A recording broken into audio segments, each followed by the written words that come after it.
Mr. President, Dr. Biden, Madam Vice President, Mr. Emhoff, Americans, and the world. When day comes, we ask ourselves, where can we find light in this never-ending shade? The loss we carry, a sea we must wade. We've braved the belly of the beast. We've learned that quiet isn't always peace, and the norms and notions of what just isn't always just is. And yet the dawn is ours before we knew it. Somehow we do it. Somehow we've weathered and witnessed a nation that isn't broken, but simply unfinished. We, the successors of a country and a time where a skinny black girl descended from slaves and raised by a single mother can dream of becoming president, only to find herself reciting for one. And yes, we are far from polished, far from pristine, but that doesn't mean we are striving to form a union that is perfect. We are striving to forge our union with purpose, to compose a country committed to all cultures, colors, characters, and conditions of man.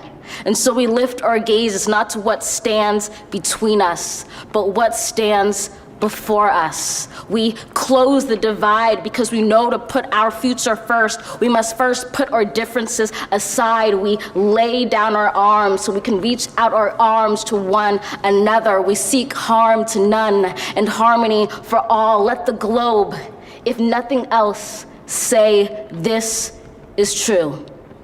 That even as we grieved, we grew, that even as we hurt, we hoped, that even as we tired, we tried, that we'll forever be tied together, victorious, not because we will never again know defeat, but because we will never again sow division. Scripture tells us to envision that everyone shall sit under their own vine and fig tree, and no one shall make them afraid. If we're to live up to our own time, then victory won't lie in the blade, but in all the bridges we've made. That is the promised glade, the hill we climb, if only we dare it, because being American is more than a pride we inherit. It's the past we step into and how we repair it. We've seen a force that would shatter our nation rather than share it, would destroy our country if it meant delaying democracy. And this effort very nearly succeeded.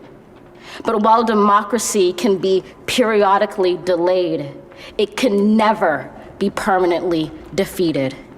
In this truth, in this faith we trust, for while we have our eyes on the future, history has its eyes on us. This is the era of just redemption. We feared it at its inception. We did not feel prepared to be the heirs of such a terrifying hour, but within it we found the power to author a new chapter, to offer hope and laughter to ourselves. So, while once we asked, how could we possibly prevail over catastrophe?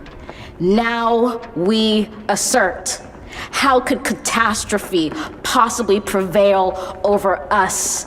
We will not march back to what was, but move to what shall be, a country that is bruised but whole, benevolent but bold, fierce and free. We will not be turned around or interrupted by intimidation, because we know our inaction and inertia will be the inheritance of the next generation. Our blunders become their burdens, but one thing is certain. If we merge mercy with might and might with right, then love becomes our legacy and change our children's birthright.